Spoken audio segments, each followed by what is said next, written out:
بسم اللہ الرحمن الرحیم الحمد للہ رب العالمین والصلاة والسلام علی سید الانبیاء والمرسلین سیدنا و نبینا و مولانا محمد وعلی آلہ و اصحابہ اجمعین اما بعد فاعوذ باللہ من الشیطان الرجیم بسم اللہ الرحمن الرحیم یا ایہا الذین آمنوا قوا انفسکم و اہلیکم نارا وقودها الناس والحجارہ علیہا ملائکۃ غلاظ شداد لا یعصون اللہ ما امرہم وَيَفْعَلُونَ مَا يُؤْمَرُونَ صدق اللہ العلی العظیم وقال النبی صلی اللہ علیہ وسلم کلکم راع وکلکم مسئول عن رعیتہ او کما قال صلی اللہ علیہ وسلم۔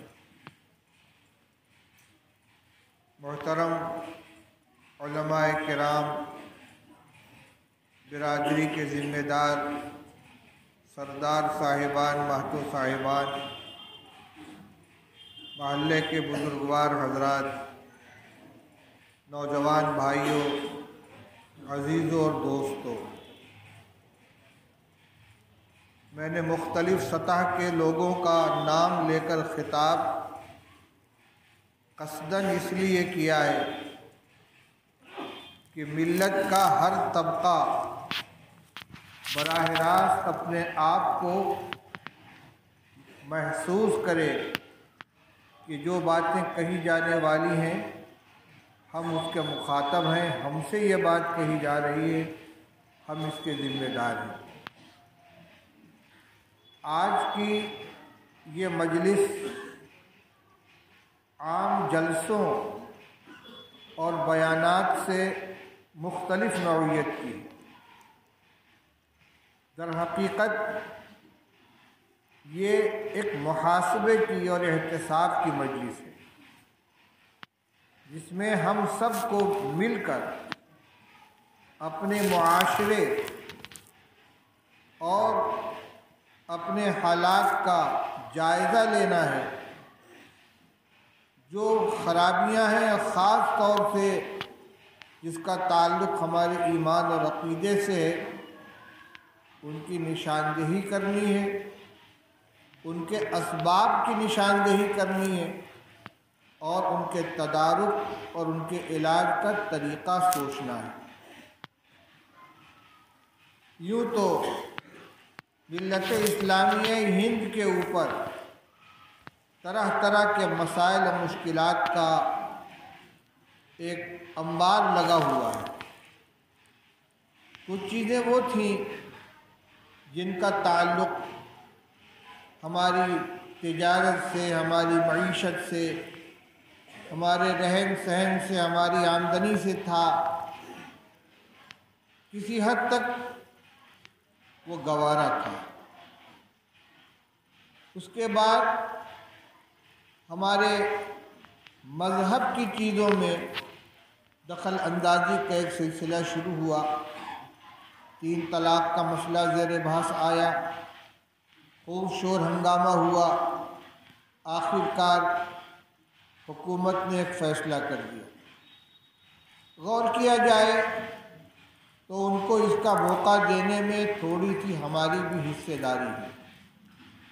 اگر علماء کرام جو بار بار متوجہ کرتے رہے کہ اگر ناگزیر ہو جائے طلاق دینا، اس کے بغیر کوئی چارہ کار نہ ہو، تو شریعت نے جو طریقہ بتایا اس کو اختیار کیا جائے، لیکن اس وقت آدمی اپنے ہوش میں نہیں رہتا، اور جو ایک غلط طریقہ چلا آ رہا ہے، ایک ساتھ 3 طلاق دے کر رشتے کو آخری حد تک ختم کر دینا، اس کی اتنی کثرت ہوئی کہ غیروں کو موقع دیا گیا اور انہوں نے اس میں قانون بنا کر گویا اس طرح کی پابندی لگائی۔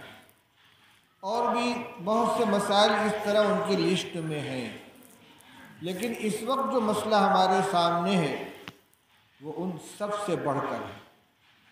ہماری شہرت کے اوپر حملہ ہو رہا ہے، ہاتھ پہ حملہ ہو، پیر پہ حملہ ہو، سر پہ حملہ ہو، چوٹ لگتی ہے، لیکن اگر شہرت کاٹ دی جائے تو پھر آدمی ایک لمحے کے لیے زندہ نہیں رہتا۔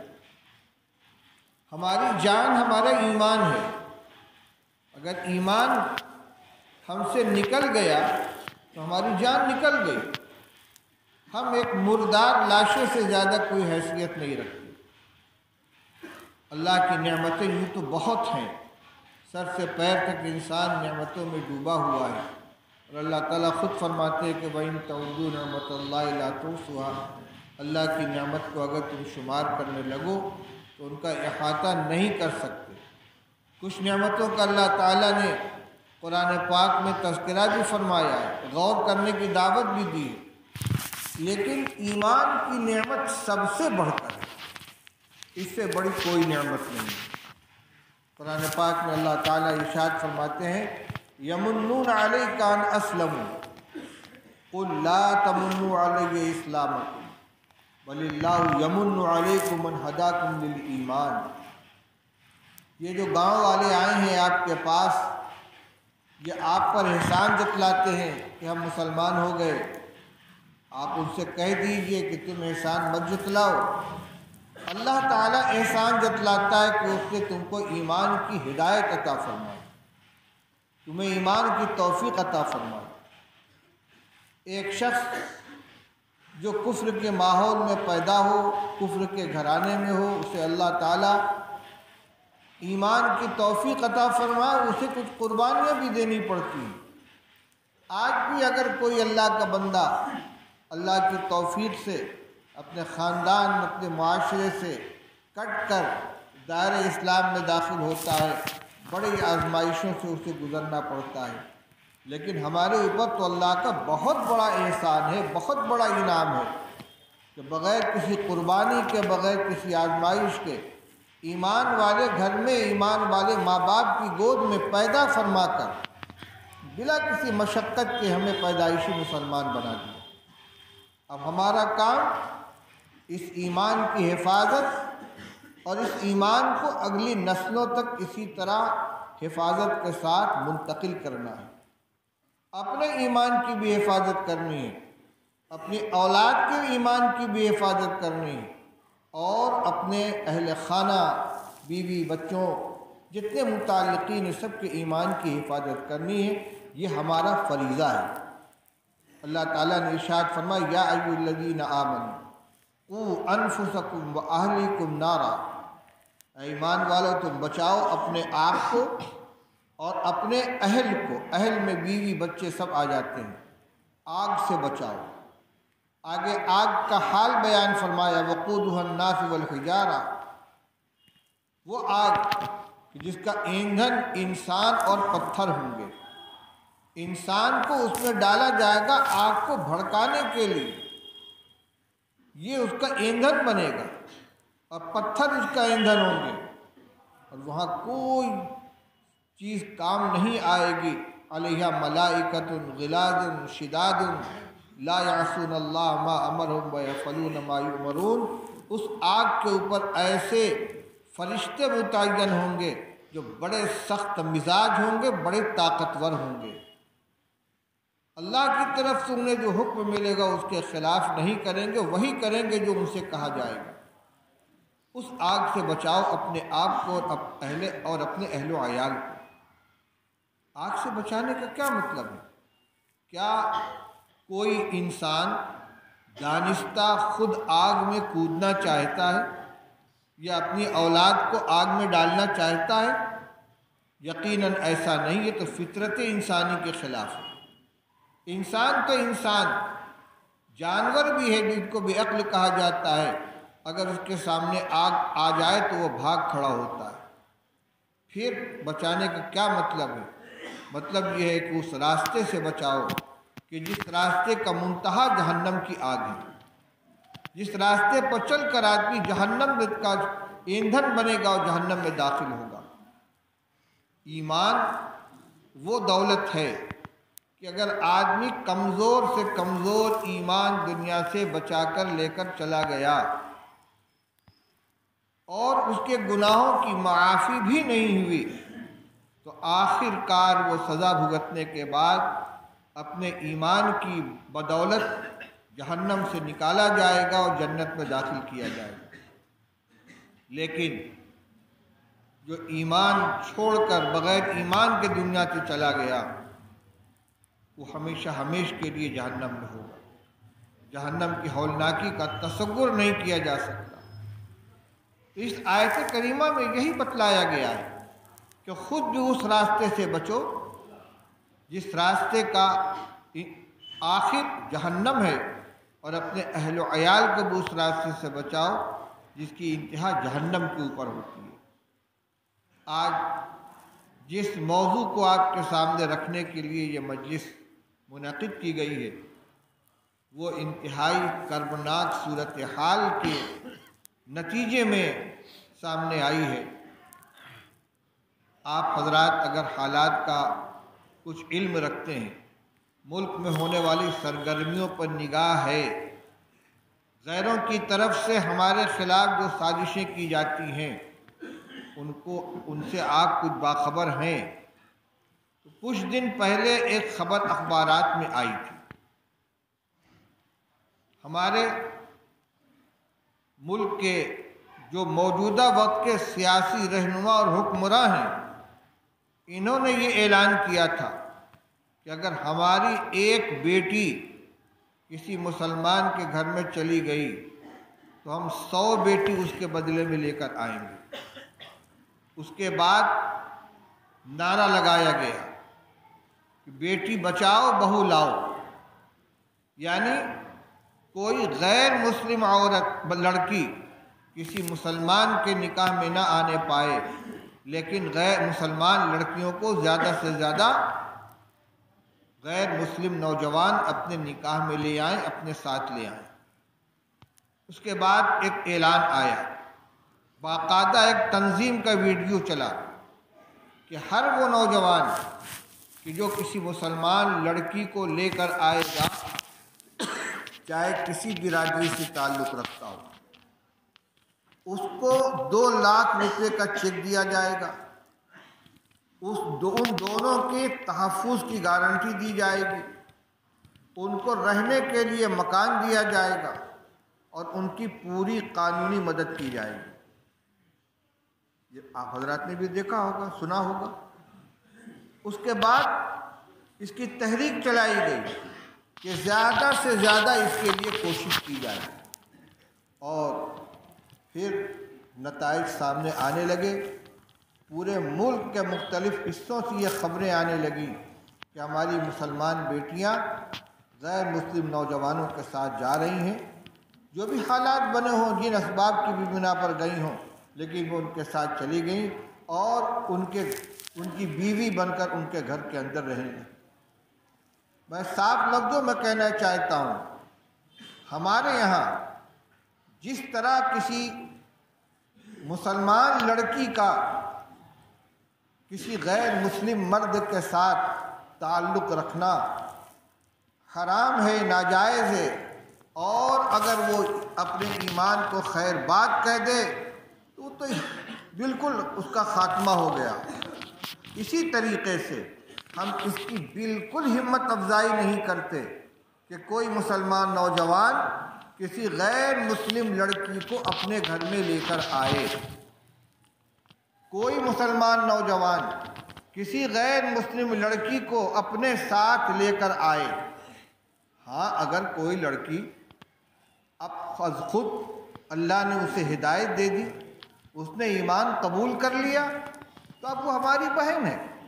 جیسے دیگر مسلمان بہنوں کا بیٹیوں کا نکاح کیا جاتا ہے، کوئی نوجوان بڑھ کر اس کو قبول کر لے، اس سے نکاح کر لے، بہت بڑی سعادت کی بات ہے۔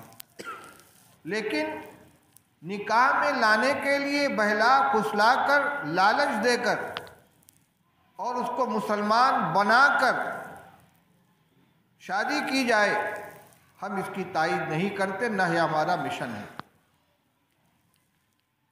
اور ہماری بہن، ہماری بیٹی، ہماری لڑکی یہ غیر مسلم کے ساتھ چلی جائے، چاہے شادی کا نام دیا جائے، چاہے وہ اپنے مذہب پر رہ کر اس کے ساتھ رہنے پر رضامند ہو جائے یا ان کا مذہب قبول کر لے، کوئی بھی صورت اس میں سے قابل قبول شرعاً نہیں۔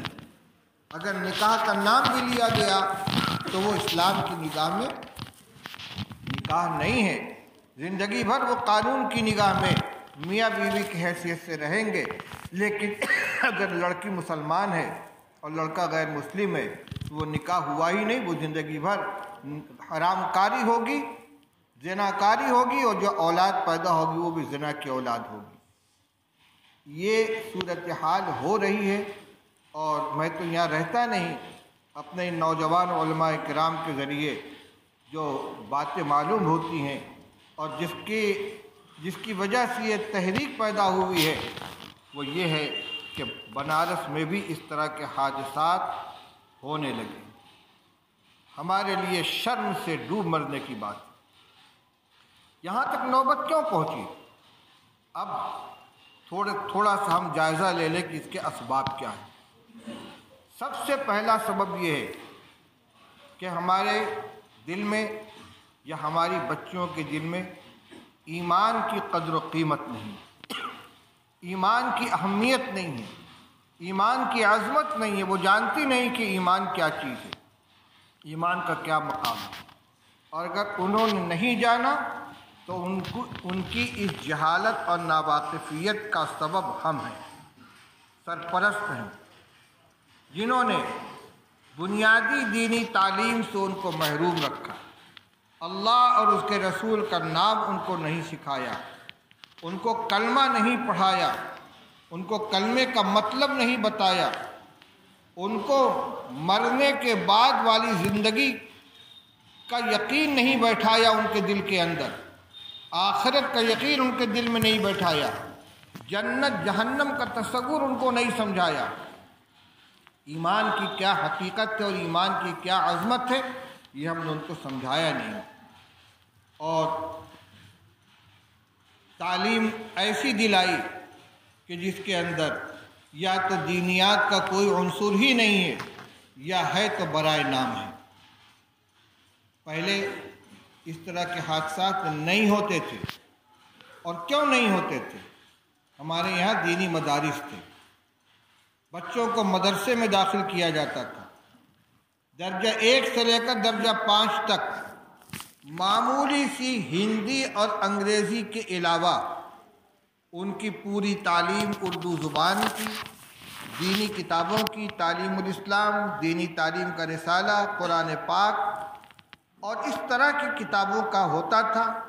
پڑھانے والے دیندار ہوتے تھے۔ بچے مدرسے کے اندر صرف کتاب نہیں پڑھتے تھے بلکہ ایمان بھی سیکھتے تھے۔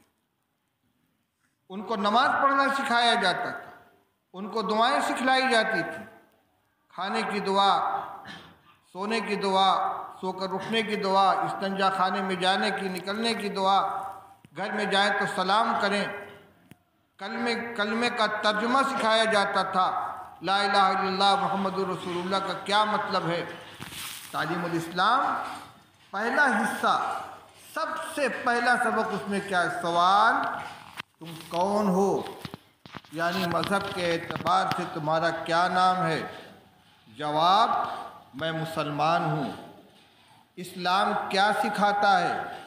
پھر اسلام یہ سکھاتا ہے، جس بچے کی الف با یہاں سے شروع ہوتی تھی، پہلا علم جو اس کے ذہن کے اندر پہنچا ہے وہ یہ ہے کہ اس سے جو پوچھا کہ تم کون ہو تو اس کے ساتھ کہتے یعنی مذہب کے اعتبار سے تمہارا کیا نام ہے، تو اپنا اور اپنے ابا کا نام نہیں بتاتا، وہ جانتا ہے کہ میرا ایک مذہبی نام ہے، اور پھر اس نام کی کیا حقیقت ہے، اس کی کیا حیثیت ہے۔ وہیں سے بتدریج پہلا کلمہ، دوسرا کلمہ، تیسرا کلمہ، 7 کلمے، ایمان مجمل، ایمان مفصل، اور پھر چھوٹی چھوٹی صورتیں، گھٹی میں یہ چیزیں پڑ جاتی تھیں، یہ بنیاد اس کی ہوتی تھی، اور اس کے بعد آہستہ آہستہ دیگر چیزیں آتی تھیں، حساب ہے، جغرافیہ ہے، سائنس ہے، جامیٹری ہے، الجبرا ہے، ساری چیزیں ہوتی تھیں، لیکن بنیادی تعلیم اس کی دین کی ہو جاتی تھی۔ قرآن بچہ پڑھ لیتا تھا، جس کی گھٹی میں ایمان پڑ چکا ہے، جس نے بنیادی تعلیم حاصل کر لی ہے، آگے اس کے بارے میں خطرات نہیں ہیں۔ اگر وہ اسکول میں بھی جائے گا تو اس کے ذہن میں یہ بات بیٹھی ہوگی کہ میں سب سے پہلے مسلمان ہوں، مجھے کوئی ایسا کام نہیں کرنا ہے، کوئی ایسی چیز قبول نہیں کرنی ہے کہ جو ہمارے ایمان سے، ہمارے عقیدے سے ٹکراتی ہو۔ آج انگلش میڈیم اسکولوں کا ایک جال پھیل گیا ہے۔ علماء کرام یہ کہتے ہیں کہ نہ ہم اعلیٰ تعلیم کے خلاف ہیں، نہ کسی زبان کے خلاف ہیں، لیکن بہرحال یہ فریضہ والدین کا اور خاص طور سے والد کا ہے کہ بچوں کی بنیادی دینی تعلیم کا نظم انہیں کرنا ہے۔ اور میں عرض کرنا چاہتا ہوں کہ جب کوئی مزاحمت نہیں تھی، کوئی متبادل سامنے نہیں تھا، کوئی چمکتا ہوا مستقبل نگاہوں کے سامنے نہیں تھا، ایک عام ماحول تھا، گھروں میں عورتیں بچیوں کو قرآن پڑھاتی تھیں، بچے مدرسوں میں جاتے تھے اور ان کی دینی تعلیم ہو جاتی تھی، لیکن آج انگلش میڈیم اسکولوں میں کنڈر گارڈن سے، نرسری سے بچے ABCD پڑھنا شروع کر دیتے ہیں، اور اسکولوں میں پڑھانے والیاں ساری کی ساری مسلمان نہیں ہوتی، اور ہوتی بھی ہیں تو وہ اسکول اور کالج کی پڑھی ہوئی ہوتی ہیں، ان کی ساری توجہ بچوں کی تعلیم کے اوپر ہوتی ہے اور ان کی دینی تعلیم تربیت کے اوپر ان کی کوئی نگاہ نہیں ہوتی۔ ایسے وقت میں جب کہ ایک متبادل سامنے آ گیا، ایک چمکتا ہوا نمونہ سامنے آ گیا، ان حالات کے اندر دینی تعلیم کی اہمیت کو سمجھنا اور اپنے بچوں کو دینی تعلیم دلانا یہ پہلے سے زیادہ ضروری ہو گیا، تاکہ وہ اس ماحول سے متاثر نہ ہونے پائیں۔ اس مجمع میں وہ حضرات بھی ہوں گے جو اداروں کے ذمہ دار ہیں، اسکولوں کے ذمہ دار ہیں، میں ان سے بھی کہنا چاہوں گا کہ آپ اپنے اسکول کا معیار جتنا چاہیں بلند کریں، لیکن اگر آپ کے بچے، آپ کے اسکول میں مسلمان بچے پڑھتے ہیں اور آپ کا یہ کہنا ہے کہ ہم دینی ماحول میں تعلیم دلاتے ہیں، تو کم سے کم مدرسوں کے اندر دینیات کی جتنی تعلیم ابتدائی درجات کے اندر دلائی جاتی ہے اور جس طریقے سے دلائی جاتی ہے، آپ اس کا پختہ انتظام کریں کہ بچہ آگے بڑھے تو اپنے ایمان اور عقیدے کی حفاظت کے ساتھ بڑھے، اردو زبان جانے۔ کیوں؟ اس لیے کہ ہماری تمام دینی وراثت اردو زبان کے اندر ہے، دوسری زبانوں میں ترجمے میں وہ بات نہیں آ سکتی۔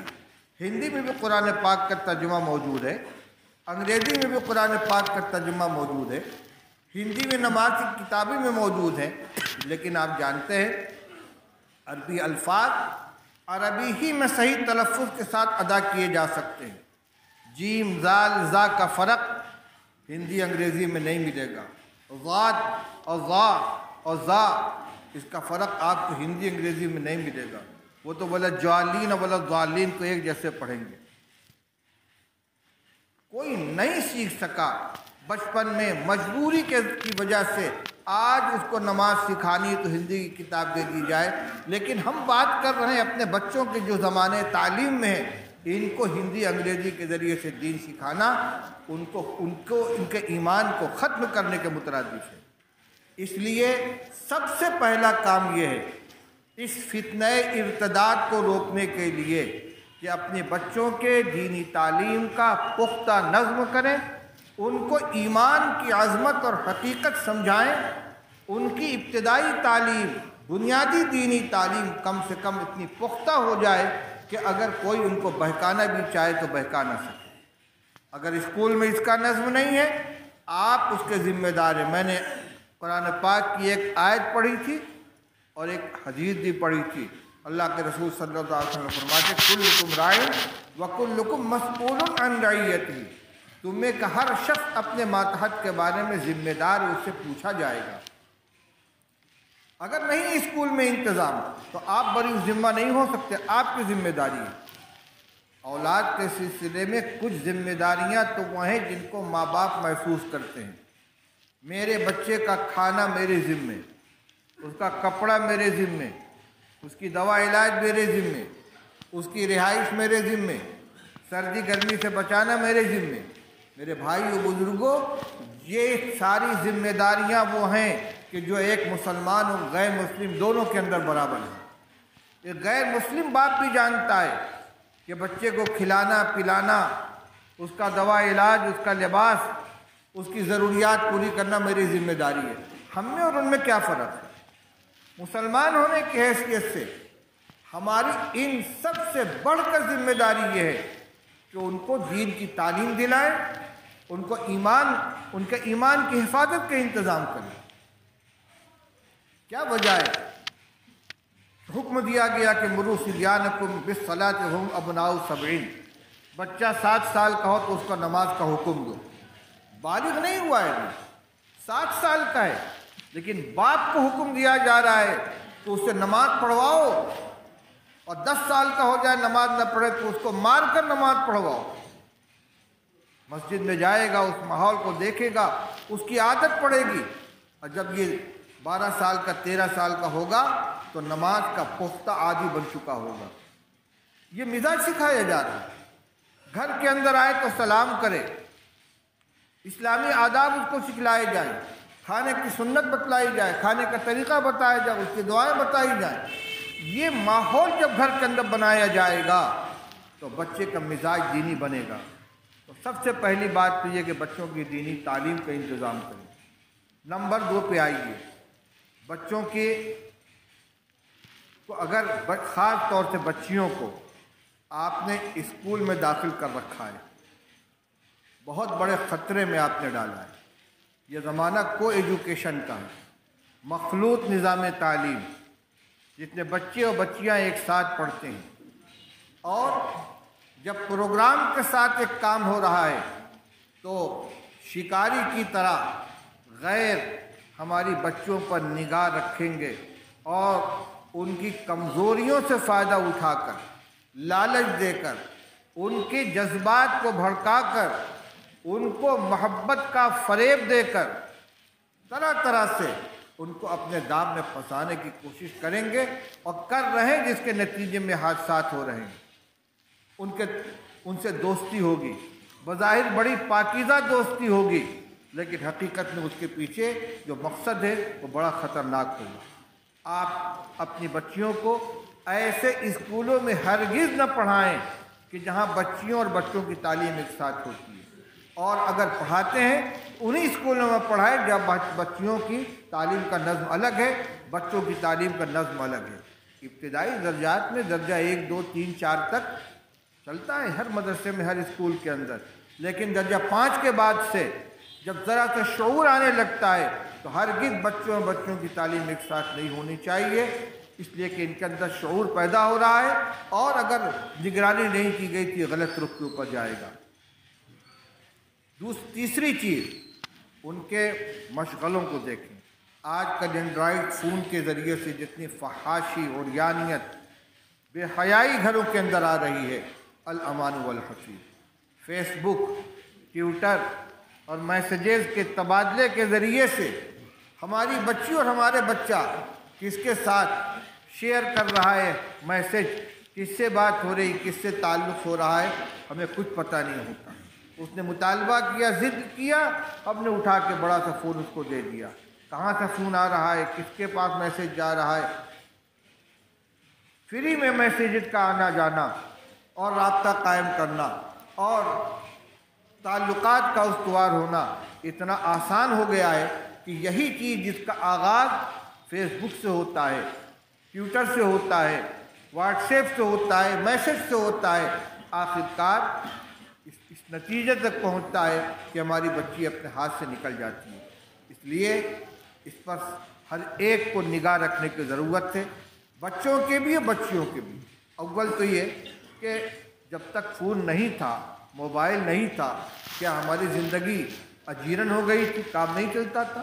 سب کا کام چلتا تھا۔ ٹھیک ہے، آج کے زمانے میں موبائل ایک ضرورت بن گیا ہے۔ اگر ایسا ہی ہے تو سادہ موبائل جس میں صرف فون کی ہی سہولت، اس کے علاوہ کچھ نہ ہو، ایسا فون دیجئے اور اس کو دیکھیے کہاں فون گیا ہے، کہاں فون آیا ہے، اس کا جائزہ لیتے رہیے، اس کی نگرانی کرتے رہیے۔ اور اگر کوئی مشتبہ صورتحال سامنے آئے تو آپ درگزر سے کام نہ لیں، سختی سے باز پرس کریں۔ اس کے علاوہ آپ کے گھروں میں آنے جانے والے جو لوگ، ان کے اوپر میں نگاہ رکھیں۔ غیر مسلم ملازمین اگر آپ کے گھر کے اندر کام کرتے ہیں، چاہے وہ کارخانے میں ہوں، چاہے آفس کے اندر ہوں، چاہے دربان کی حیثیت سے ہوں، ہرگز ان کا گھر کی مستورات سے اور بچیوں سے کسی طرح کی کوئی تعلق نہ ہو۔ کئی سال پہلے ایک پمفلٹ میرے ہاتھ میں آیا تھا ہندی کا، جو ناگپور RSS کے ہیڈ کوارٹر سے اپنے کارکنوں کو بھیجا گیا تھا، اس کی ایک کاپی مل گئی تھی۔ اس میں انہوں نے مسلمان بچیوں کو غلط راستے پر لانے کے لیے جو طریقے بتائے تھے، کتنی منظم سازش ہے ان کی۔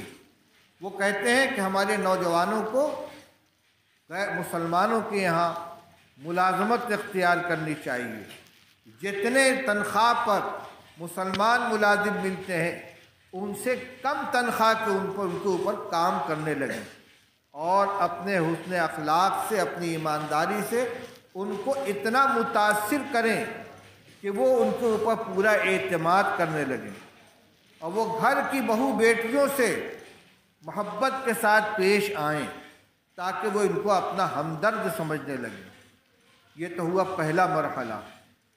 اس کے بعد وہ کہتے ہیں کہ ایسی حرکتیں کریں، ایسے کام کریں کہ جو نوجوان بچیوں یا جو نوجوانی کے قریب ہیں ان کے جذبات بھڑکیں، ان کے ساتھ ایسی حرکتیں کریں، کہتے ہوئے شرم معلوم ہوتی ہے، بہانے سے ان کے سامنے اپنے چھپے ہوئے حصے کو ظاہر کریں، جس کو وہ چھپ چھپ کر دیکھیں، اور اس طریقے سے آہستہ آہستہ ان کے جذبات بھڑکیں، پھر ایسا ماحول بنائیں، ان کو اپنی محبت کے جال میں پھانسیں اور لے کے وہاں سے رفو چکر ہو جائیں۔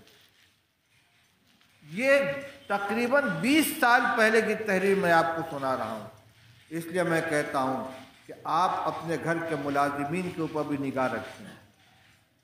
ہو سکتا ہے کہ کوئی غیر مسلم ملازم آپ کو بہت شریف نظر آتا ہو اور بہت اس کے اوپر آپ بھروسہ کیے ہوئے ہوں، لیکن آپ اس کو اپنی گدی تک رکھیے، نیچے کی منزل تک رکھیے۔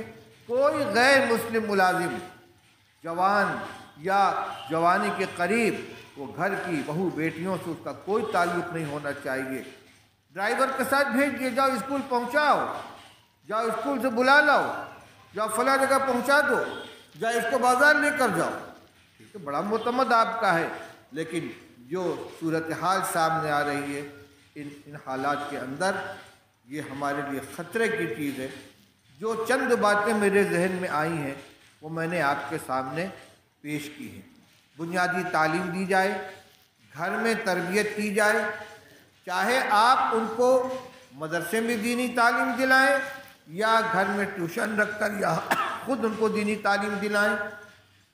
دوسرے، ان کے حرکات و سکنات، ان کے حلقہ احباب کا جائزہ لیں، کن کے ساتھ اٹھنا بیٹھنا ہے، کن سے ملنا جلنا ہے۔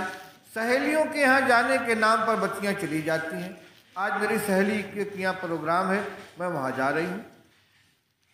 اگر ایسا ہی ہے، آپ جا کر پہنچائیے اور کسی بڑے کے حوالے کیجئے وہاں کے، اور آپ جا کر بلا کر لے آئیے۔ یہ نہیں کہ اس نے کہا میں اپنی سہیلی کے یہاں جا رہا ہوں یا اپنی سہیلی کے ساتھ فلاں جگہ جا رہی ہوں، آپ نے اس کو چھوڑ دیا۔ میں یہ نہیں کہتا کہ ہر حال میں وہ غلط کار ہی ہے، لیکن یہ ایک راستہ ہے، اس کا امکان ہے اس کے اندر۔ کوئی غلط آدمی کسی دوسری اس کی کسی سہیلی کو ذریعہ بنا کر اپنے جال میں پھانس لے، آپ ہاتھ ملتے رہ جائیں گے۔ اس واسطے ان کے کہاں آنا جانا ہے، کس سے ملنا جلنا، اس کو دیکھیں۔ فون، اینڈرائڈ فون ان کے ہاتھ میں نہ دیں، چھوٹا موبائل اگر ضرورت ہو تو۔ بہت سے اسکولوں میں آج پابندی لگ گئی ہے، مسلم اسکول نہیں، صرف انگریزی اسکولوں کے اندر، کہ اسکول میں کوئی بچہ موبائل لے کر نہیں آ سکتا۔ انگلش میڈیم اسکول ہے، موبائل اسکول میں لانے کی اجازت نہیں ہے، خالی ہاتھ آئے گا، اگر اس موبائل لے کر آئے گا اس کو نکال دیا جائے گا۔ اسکول میں گھر کے کسی آدمی کو اندر داخل ہوئی، کسی اجنبی آدمی کو داخل ہونے کی اجازت نہیں ہے، آئے گا تو باہر رہے گا، پوری شناخت اپنی بتلائے گا، اس کے بعد کسی کی موجودگی میں اس سے لڑکی یا لڑکی سے ملاقات کرائی جائے گی۔ کوئی بلانے کے لیے آیا اس کے ساتھ رخصت کر دے، ایسا نہیں ہوگا۔ تو اسکولوں میں جانے والی بچیوں کو دیکھیں، ان کے فون کو دیکھیں، اور ایسے ماحول سے ان کو پورے طور سے بچانے کی کوشش کریں جس کے ان کے اوپر اثر پڑ سکتا ہے۔ اور آخری بات میں نے کہی تھی کہ گھر میں آنے جانے والے لوگوں پر نگاہ رکھیں، ملازمین کے اوپر نگاہ رکھیں، اور اگر ان کے علاوہ اور بھی کوئی ایسی چیز ہو سکتی ہے کہ جس میں یہ خطرہ پیدا ہوتا، اس سے اپنے آپ کو بچائیں۔ خدا نخواستہ کسی کے گھر کی کوئی بچی چلی گئی ہے تو شرم اور حجاب کی بنا پر خاموشی کے ساتھ نہ بیٹھیں، بلکہ قانونی کارروائی کریں، فوراً پولیس کے اندر FIR درج کرائیں، وکلاء سے مشورہ لیں، اور اس کے بعد اس کو واپس لانے کی کوشش کریں تاکہ اس کا ایمان تو محفوظ رہے۔ اگر خدا نخواستہ نکل چکی ہے تو دوبارہ اسلام کے اندر آ کر اپنی عاقبت کو تو بچا لے، اور ہم نے اس میں خاموشی اختیار کی تو ہم بھی اس کے جرم کے اندر شریک ہوں گے۔ یہاں تو ہم اپنا منہ چھپا لے جائیں گے، لیکن آخرت میں اللہ کے سامنے جواب دہی نہیں کر سکیں گے۔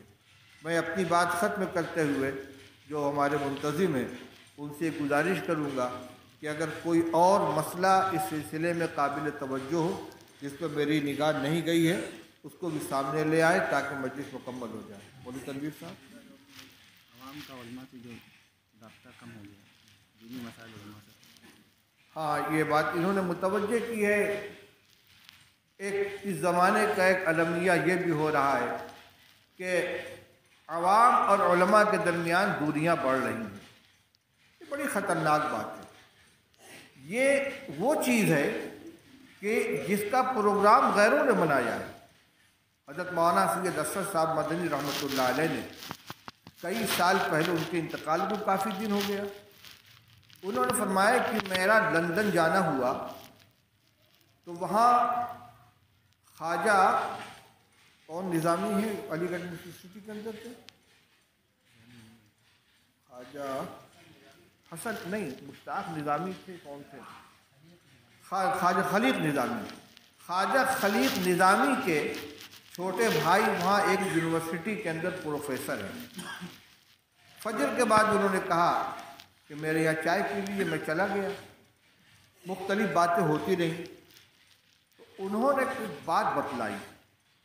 انہوں نے کہا کہ یہاں ایک بہت اونچے پیمانے کی میٹنگ ہوئی، انٹلیکچوئل لوگ، تعلیم یافتہ، ان کی میٹنگ ہوئی اور مسئلہ تھا فنڈامنٹلزم کا، بنیاد پرستی کا۔ بنیاد پرستی کے مسئلے پر غور کرنے کے لیے کہ بنیاد پرستی یعنی اپنے عقیدے، اپنے مذہب کے اوپر جمے رہنے کے مسئلے کو وہ لوگ خطرناک چیز قرار دیتے ہیں، فنڈامنٹلزم جس کو کہتے ہیں۔ اس کے اسباب کیا ہیں؟ کن لوگوں میں یہ زیادہ پایا جاتا ہے، اس کا علاج کیا ہے، کہاں یہ چیز زیادہ پائی جاتی ہے، اس کے اسباب کیا ہے، اس کا علاج کیا ہے۔ فرمانے لگے کہ معلوم نہیں کس مناسبت سے انہوں نے مجھ کو بھی اس میں بلا لیا، میں اس میٹنگ کے اندر شریک تھا۔ ساری گفتگو ہونے کے بعد جو چیز سامنے آئی وہ یہ تھی کہ سب سے زیادہ بنیاد پرستی مسلمانوں کے اندر ہے، اور یہ ہندوستان، پاکستان، بنگلہ دیش کے اندر سب سے بڑھ کر ہے۔ مذہب کے اعتبار سے مسلمانوں میں، علاقے کے اعتبار سے بر صغیر میں، یعنی ہندوستان، پاکستان، بنگلہ دیش میں۔ اس کا سبب کیا ہے؟ سبب یہ ہے کہ ان کے یہاں کثرت سے مدارس پائے جاتے ہیں، علماء پائے جاتے ہیں، اور عوام کا جوڑ ان علماء اور مدرسوں کے ساتھ ہے، اور مدرسوں کے اندر بنیاد پرستی سکھائی جاتی ہے۔ بنیاد پرستی ہے کیا؟ یہی جو باتیں آپ کے سامنے ہو رہی ہیں کہ ہم کچھ بھی رہیں، مسلمان رہیں، ہمارا ایمان محفوظ رہے، ہمارا عقیدہ محفوظ رہے، اپنی شناخت قائم رہے۔ ایسا نہیں کہ چلو تم ادھر کو ہوا ہو جدھر کی بہاؤ میں بہہ جاؤ، نہیں، اپنی جڑ سے لگے رہو۔ بنیاد پرستی یہی تو ہے، اپنی جڑ مت چھوڑو۔ کہنے لگے کہ سب سے زیادہ بنیاد پرستی مسلمانوں میں ہے، اور اس بر صغیر کے مسلمانوں میں ہے، یا یہ لوگ دنیا میں جہاں جہاں جا کر بسے ہیں، یورپ میں، امریکہ میں، مختلف جگہوں پر گجراتی مسلمان اور دیگر علاقوں کے بہت سے مسلمان جا کر وہاں بسے ہیں، ان کی زندگی کو انہوں نے جائزہ لیا اور پھر اس کے سرچشمے کو تلاش کیا۔ ان کا یہ کہاں کے رہنے والے؟ ہندوستان پاکستان کے رہنے والے ہیں، دیندار ہیں۔ ان کی دینداری کی بنیاد کیا ہے؟ انہوں نے مدرسوں میں تعلیم حاصل کی ہے، یا علماء مدرسوں سے ان کا تعلق ہے۔ علاج کیا ہے؟ علاج یہ ہے کہ مدرسوں کو بدنام کیا جائے اور عوام کے تعلق کو مدرسوں سے، علماء سے کاٹا جائے۔ چنانچہ مدارس کو دہشت گردی کا اڈہ قرار دینے کے لیے بہت منظم طریقے پر پروپیگنڈا کیا جانے لگا۔ ہر حادثے کا تعلق مدرسوں سے، علماء سے، داڑھی ٹوپی والوں سے جوڑا جانے لگا۔ اسی دوران فروری 2008 میں دارالعلوم دیوبند کے اندر ایک دہشت گردی مخالف کانفرنس ہوئی، جس میں میڈیا والوں کو بھی بلایا گیا اور تمام ہندوستان کے تمام مسلک کے لوگوں کو بلایا گیا، اور وہاں مولانا ارشد صاحب مدنی اور دیگر حضرات نے جم کر اس پر تقریر کی کہ یہ الزام بالکل غلط ہے کہ مدارس اور علماء دہشت گردی سے تعلق رکھتے ہیں۔ اس کے بعد اس کے اوپر تھوڑا سا بند لگا۔ میں یہ کہہ رہا ہوں کہ ان کا یہ پروگرام ہے کہ عوام اور علماء کے درمیان دراڑ پیدا کرو، ان کا تعلق مدرسوں سے کاٹ دو، علماء سے ان کا تعلق کاٹ دو۔ جہاں سے ان کو پانی مل رہا ہے، جہاں سے ان کے اندر اسپرٹ آ رہی ہے، جہاں سے ان کے ایمان کو حرارت مل رہی ہے، اس سے کٹ جائیں گے، آہستہ آہستہ یہ دینداری ان کے اندر سے نکل جائے گی۔ مولانا تنویر صاحب نے متوجہ کیا کہ ہمیں اس پر بھی توجہ رکھنی چاہیے۔ آپ چندہ دیں نہ دیں، اس لیے نہیں کہ ان کے مدرسے کو آپ کے چندے کی ضرورت ہے، نہیں، مسلمان کی یہ دینی ضرورت ہے کہ وہ علماء سے تعلق رکھے، اپنے مسائل میں ان کی طرف رجوع کرے، اپنے کاروبار کے جائز ناجائز ہونے کو ان سے معلوم کرے، اپنے گھر کی تقریبات ہیں، شادی بیاہ کا مسئلہ ہے، ان سے اس کا طریقہ پوچھے کہ سنت طریقہ کیا ہے، مسائل معلوم کریں۔ اسی طریقے سے کسی کے گھر میں انتقال ہو جائے، علماء سے رجوع کریں، وراثت کا شرعی حکم کیا ہے، ہر وارث کو اس کا حصہ پہنچایا جائے۔ کہیں طلاق کی نوبت آ جائے، اس وقت ہمیں کیا کرنا ہے، شریعت ہمیں کیا حکم دیتی ہے۔ شریعت صرف نماز، روزہ اور حج کا نام نہیں ہے، صرف زکوٰۃ ادا کرنے کا نام نہیں ہے، بلکہ پوری زندگی کا نظام اللہ اور اس کے رسول کے حکم کے مطابق ہو جائے، اس کا نام ہے۔ اس کے ظاہر بات ہے کہ اس کے جانکار اہل علم علماء ہیں، مدرسے والے ہیں۔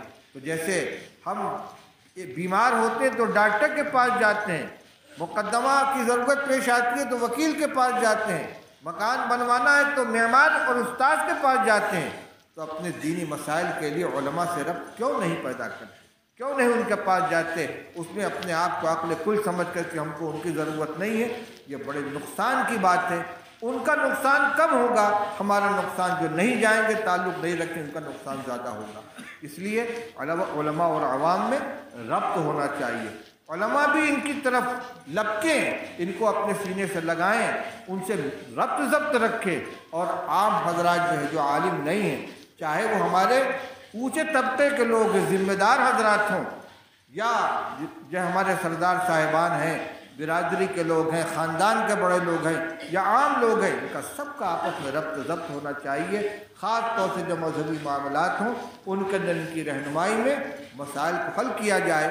یہ ایک کشتی ہے جس پہ ہم سب سوار ہیں، کشتی میں ایک سوراخ اگر ہوگا، سوراخ کرنے والا کوئی ہوگا، کشتی ڈوبے گی تو سب ڈوبے گی اس کے اندر۔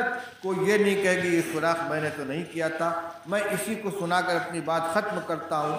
حدیث پاک میں آتا ہے، رسول اللہ صلی اللہ علیہ وسلم نے فرمایا کہ اللہ کے حکم پر چلنے والے اور اللہ کے حکم مخالفت کرنے والے کی مثال ایسی ہے جیسے ایک بڑی کشتی ہے، اس پر بہت سے لوگ سوار ہیں، اس میں قرعہ اندازی کی گئی کہ کون اندر بیٹھے گا، کون عرشے پر چھت پر بیٹھے گا۔